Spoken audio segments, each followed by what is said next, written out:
साथियों, अब ये मेरा चौथा वीडियो है डिजाइन ऑफ कैनल्स पर। Design of channel by Kennedy theory. Kennedy theory से हम कैनाल डिजाइन कैसे करेंगे, this is part 4 of my video. सबसे फर्स्ट स्टेप में हम लेंगे डेटा रिक्वायर्ड क्या है हमारे लिए, एफएसएल और एफआरएल ऑफ द सोर्स और ऑफ पेरेंट चैनल। एफएसएल और एफआरएल ऑफ द सोर्स और पेरेंट चैनल। अब कोई भी कैनाल होगी हमारी, वह कैनाल कहीं ना कहीं से पानी लेगी, या तो कोई स्टोरेज स्ट्रक्चर होगा या कोई डाइवर्जन स्ट्रक्चर होगा। तो अगर हमारा स्टोरेज या डाइवर्जन स्ट्रक्चर है तो वहां का एफआरएल क्या है, उससे हमारा कैनाल का एफएसएल गवर्न होगा, जिसकी जानकारी हमको होना चाहिए। दूसरा है, यह हो सकता है यह कैनाल हमारी किसी दूसरी मेन कैनाल से ऑफटेक कर रही हो। जैसे सपोज हमारा ये एक मेन कैनाल फ्लो कर रही है, मैं बताता हूँ आपको। ये मेरी मेन कैनाल है, ये मेन कैनाल हमारी फ्लो कर रही है, ये मेन कैनाल है हमारी, और इससे हमारी एक कोई दूसरी डिस्ट्रीब्यूटरी या ब्रांच कैनाल हमारी निकलने जा रही है, ये ब्रांच कैनाल है। तो इस समय यदि हम ब्रांच कैनाल को डिजाइन करेंगे तो ब्रांच कैनाल का जो डिजाइन है ये मेन कैनाल का क्या एफएसएल है इससे हमारा गवर्न करेगा। तो हमको एफएसएल चाहिए पेरेंट चैनल का, या एफआरएल चाहिए पेरेंट सोर्स का। सेकंड स्टेप है, अब यहाँ पर हम जो गलती करते हैं वो मैं बताने जा रहा हूँ। FSL of of taking channel, मैंने जो प्रैक्टिस अडॉप्ट कर रखी है वो थोड़ी सी मैं आपको वही शेयर करना चाहूंगा। FSL of parent channel minus losses. देखेंगे हम एफएसएल ऑफ टेकिंग चैनल में क्या लेते हैं, हम FSL of parent channel minus losses of regulator, that is nearly 15 to 25 centimeter. This is the usual practice that we adopt while designing a channel. हम normally main canal में को लेते हैं, उसमें से जब हेड रेगुलेटर के थ्रू ऑफ टेकिंग कैनाल में वाटर पास कराते हैं, while passing through head regulator हमारा सर्टेन लॉसेस होते हैं, वो हम एज्यूम करते हैं 15 से 25 सेंटीमीटर के बीच में। और उतना हम जब लेस करते थे तो ऑटोमेटिकली ऑफ टेकिंग चैनल का हमारा एफएसएल डिसाइड हो जाता है। सबसे पहले हमको FSL of taking channel he decide करना होता है। यहाँ पे हमारी गलती क्या होती है मैं ये बताना चाहूंगा। नेक्स्ट पेज में मैं फिगर ड्रॉ कर रहा हूँ सिर्फ, क्योंकि मेरे पास ये खाली स्पेस मुझे मिल रहा है। ये मैं सबसे पहले ये मैं आपको पेरेंट चैनल बना रहा हूँ, ये मेरी पेरेंट चैनल है।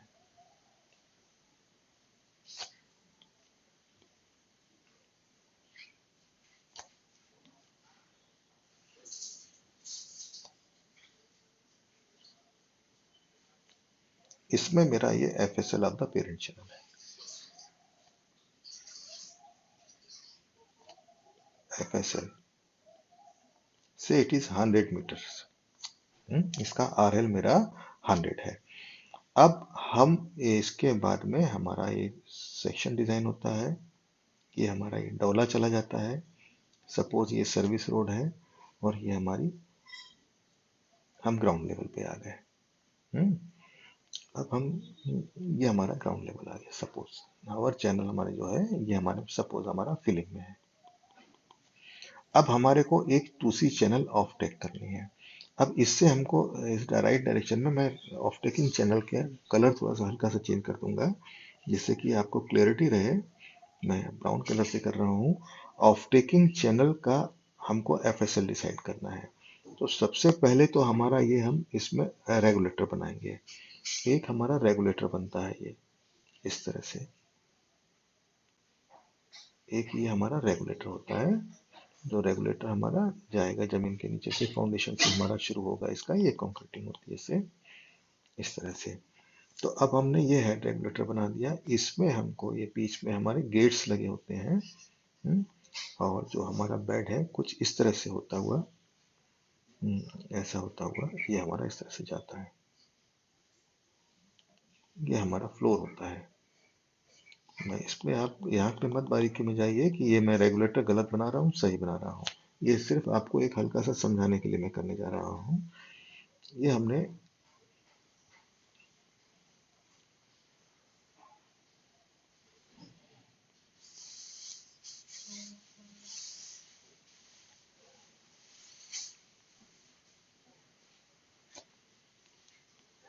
अब ये जो गेट होते हैं हमारे यहाँ से आते हैं और ये इस क्रेस्ट के ऊपर रख जाते हैं। यहाँ से हम क्रेस्ट की ओपनिंग करते हैं।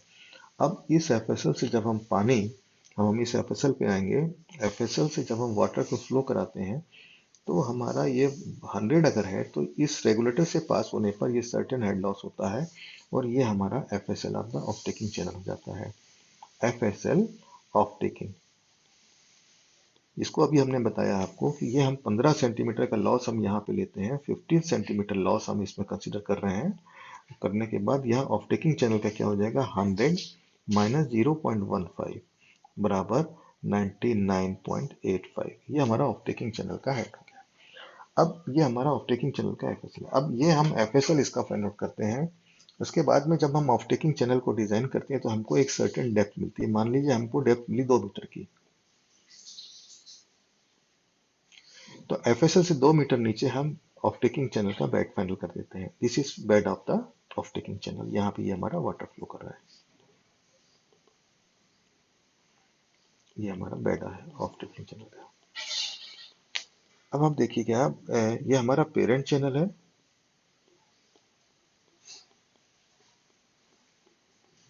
जिसका एफएसएल 100 है। जब हमने ये रेगुलेटर से होकर के वाटर को पास कराया, जब हमने रेगुलेटर से होकर के पानी को पास कराया तो ये पानी जब हमारा जा रहा है तो ये थोड़ा सा डाउन होते हुए इसने नया एफएसएल अचीव किया और वो अचीव है 15 centimetre down, then need 99.85। 15 centimetre हमने losses during the in the canal हमने अज्यूम कर लिया है।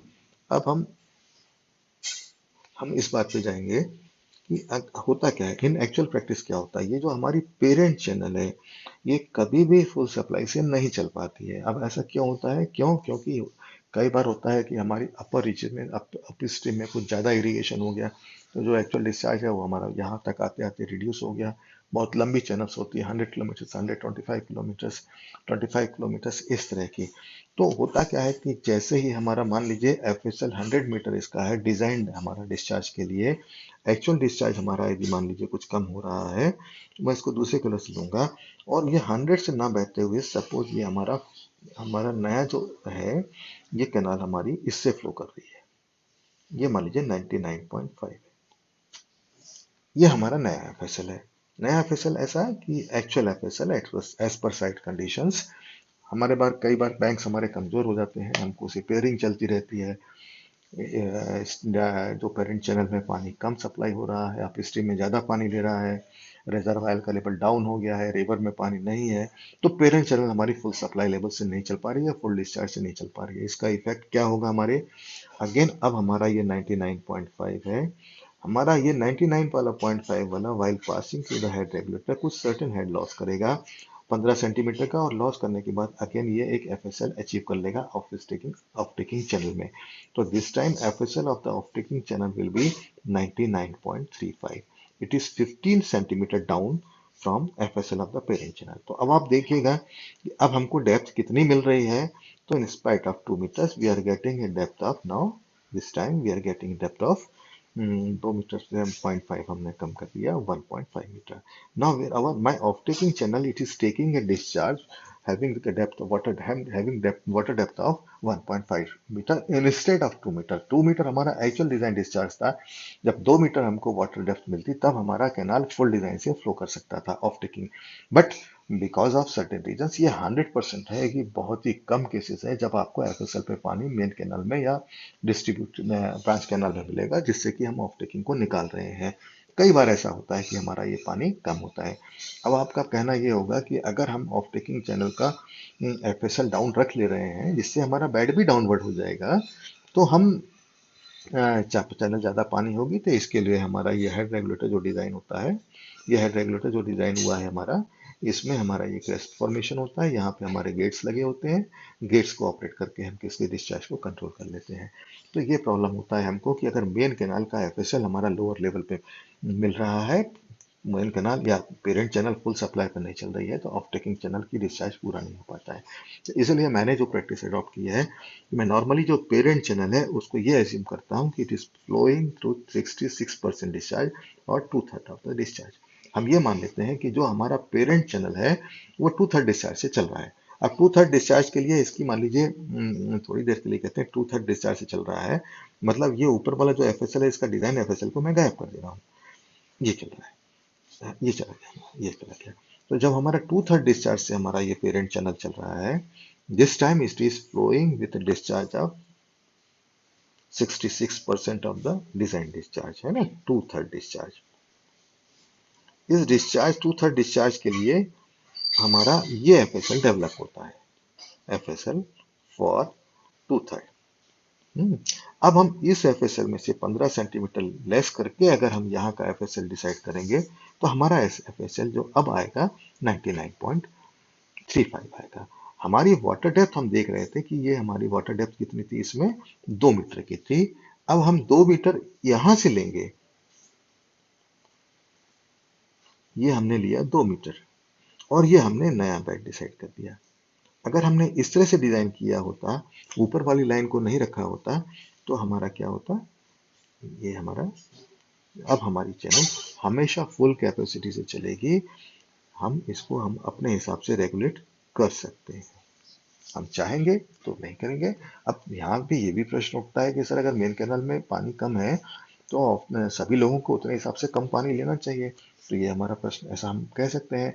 लेकिन फिर भी हमारे फील्ड में कई बार ये कंडीशंस आती हैं कि हमको ऑफ टेकिंग चैनल, कोई एक पर्टिकुलर चैनल का नाम आ जाएगा कि इस चैनल पर टेल पे पानी की आवश्यकता है, यहाँ के काश्तकार बहुत ज्यादा परेशान है, हमको उसको फुल डिस्चार्ज से चलाना है। अगर हम इस तरह से डिजाइन कर रखेंगे तो हमारा जो पर्पज है वो यहाँ पे सॉल्व हो जाएगा। तो ये हमारा स्टेप 2 मैं इंपॉर्टेंट मान रहा हूँ कि हम ये मानेंगे कि मुख्य नहर पेरेंट चैनल हमारी टू थर्ड डिस्चार्ज से चल रही है।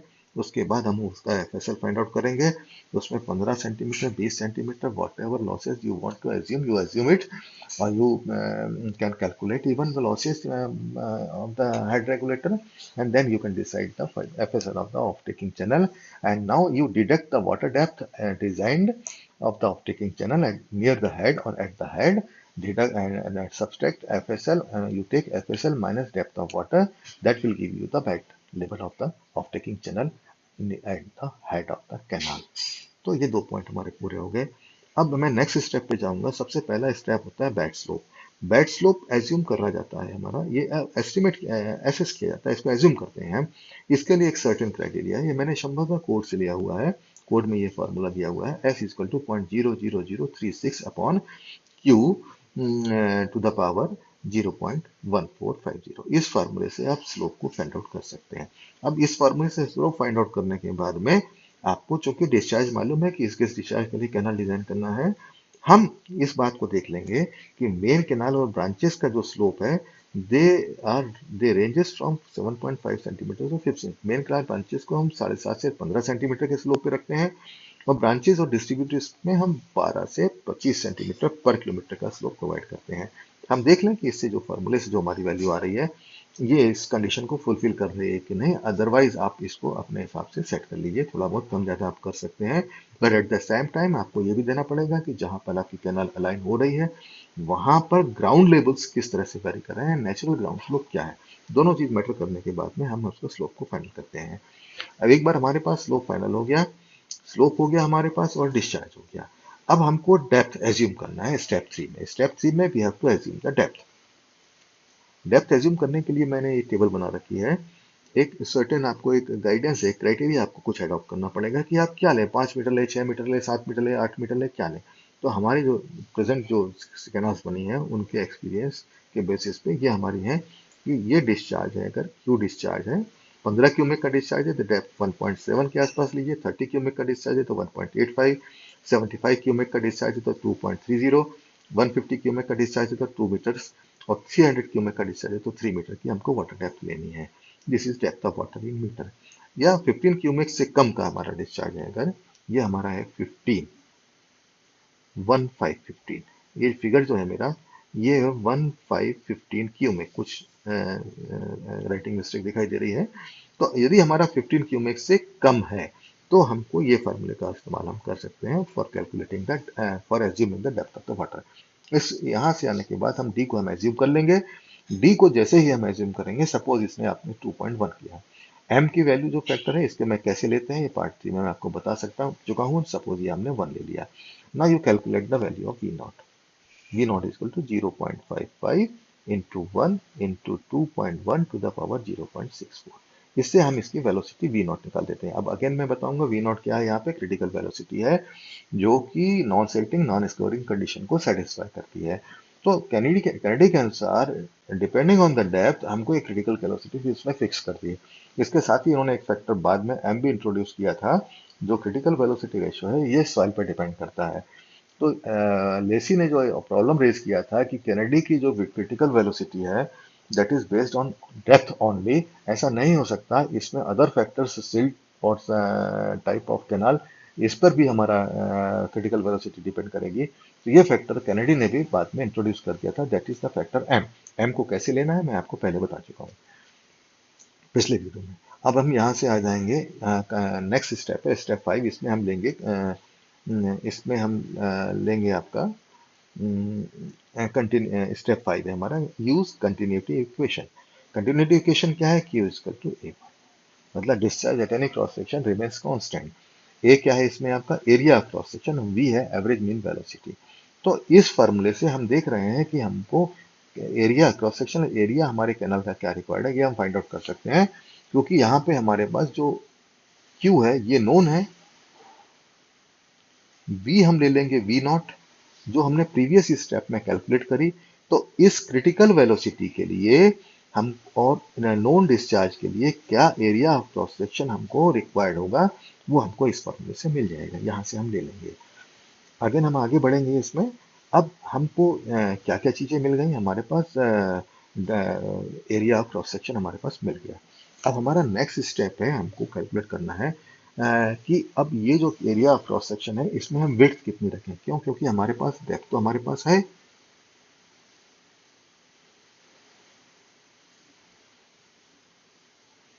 हमारे पास ये डेप्थ है, आप देख रहे हैं ये आपको डेप्थ आपने दी है। पहले स्टेप में आपने एज्यूम करी ये आपने 2.1 लिया था। एरिया हमने कैलकुलेट कर लिया इसके प्रीवियस स्टेप में। हमको बेड विड्थ चाहिए।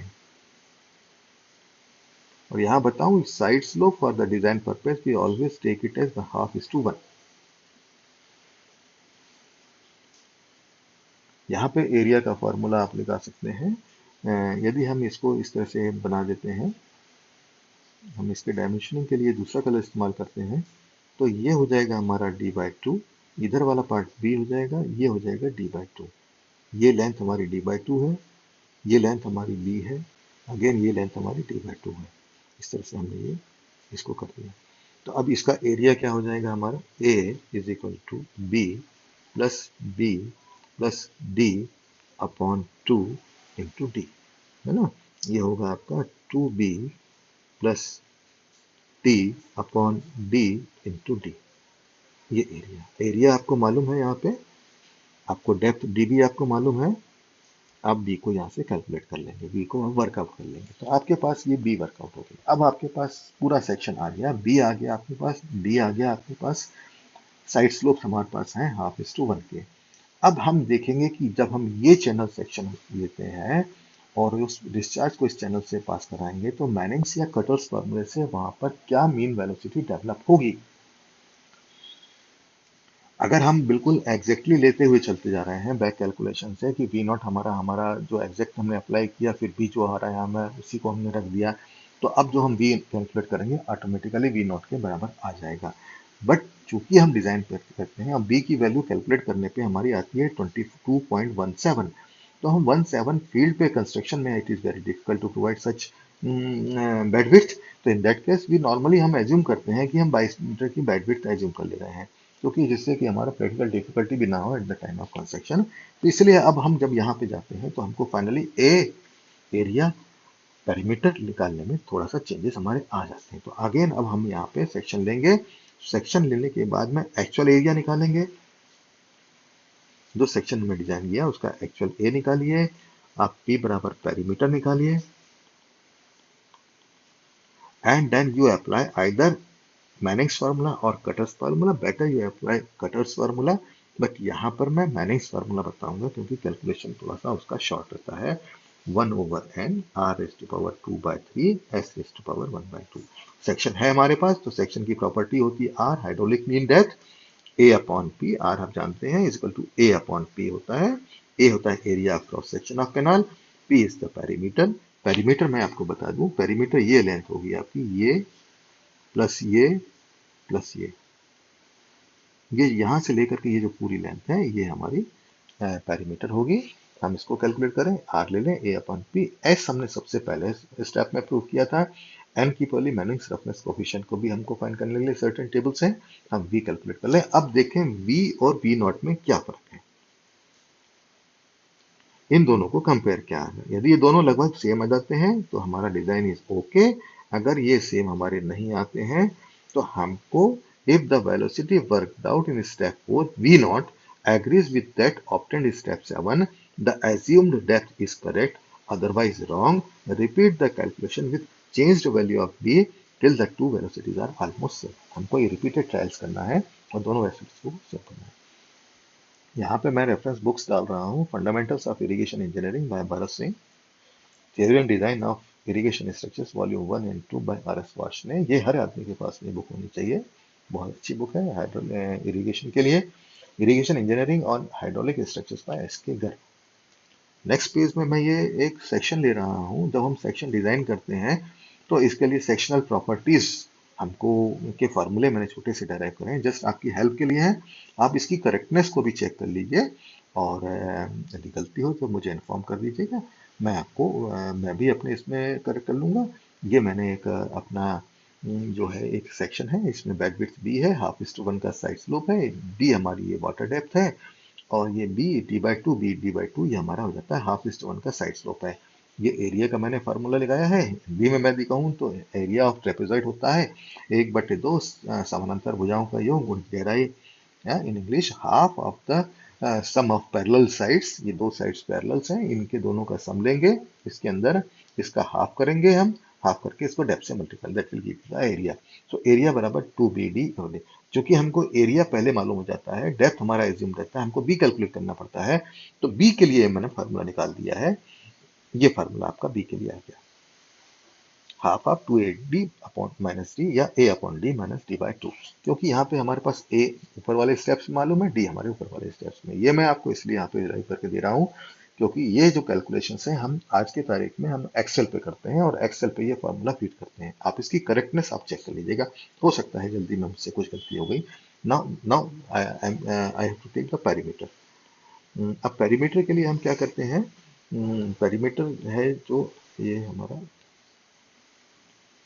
मैं बार बार हाइलाइटर इसलिए लगा देता हूँ क्योंकि ऑफलाइन है, आप दिखाई दे नहीं रहे मुझे, तो मैं कहाँ पे पढ़ रहा हूँ, किसी स्टेप को फॉलो कर रहा हूँ, ये आपको पता लगे। अब मैं जा रहा हूँ पेरीमीटर पे। अब पेरीमीटर बराबर हुआ बेस विड्थ बी, ये बी प्लस ये वाली लंबाई और ये वाली, दो लेंथ हम ऐड करेंगे। इस लंबाई को हम कैसे फाइंड आउट करेंगे, ये जो हमारा ट्रायंगल है, ये आपका जो ट्रायंगल है ये राइट एंगल ट्रायंगल हो रहा है, टॉप साइड हमारी D/2 है, ये हमारी वर्टिकल डी है। पाइथागोरस थ्योरम लगाने पे हमारा ये वाली साइड कैसे आएगी, ये आएगी under root of D/2 square plus D square. इसको हम सॉल्व करेंगे, तो इसको जब हम सॉल्व करेंगे तो हमारे को ये मिलेगा, क्योंकि दोनों साइड है इसलिए हमने इसको 2 से मल्टीप्लाई किया हुआ है। तो b+2 ये हमारे सॉल्व किया, तो पेरीमीटर p बराबर b+d√5। अब फाइनली जब हम कैलकुलेशन के लिए जाएंगे तो p में हमको b भी मालूम है, d भी मालूम है।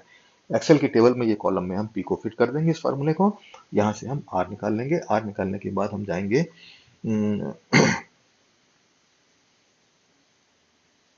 आर निकालने के बाद हम जाएंगे वेलोसिटी, मैंने इस फार्मूले से मैं कैलकुलेट कर रहा हूँ, P1/n, आर की वैल्यू मालूम है, एस की वैल्यू मालूम है, ये हम अडॉप्ट करेंगे। ये अडॉप्ट करने के बाद में हमको ये 87 मिल रही है।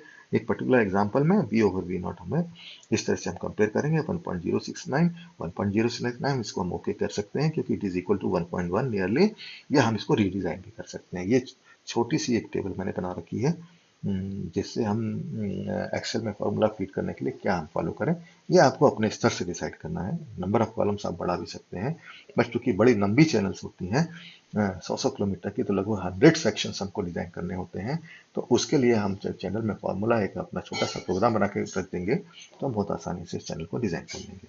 ये मेरा सेकंड पार्ट कंप्लीट होता है। नेक्स्ट में एक डिजाइन एग्जांपल का मैं एक पार्ट 5 में दूंगा आपको, जो इसका डिजाइन एग्जांपल को यदि आवश्यकता हो उसको ओपन करें आप, ना आवश्यकता हो ओपन ना करें। Thank you.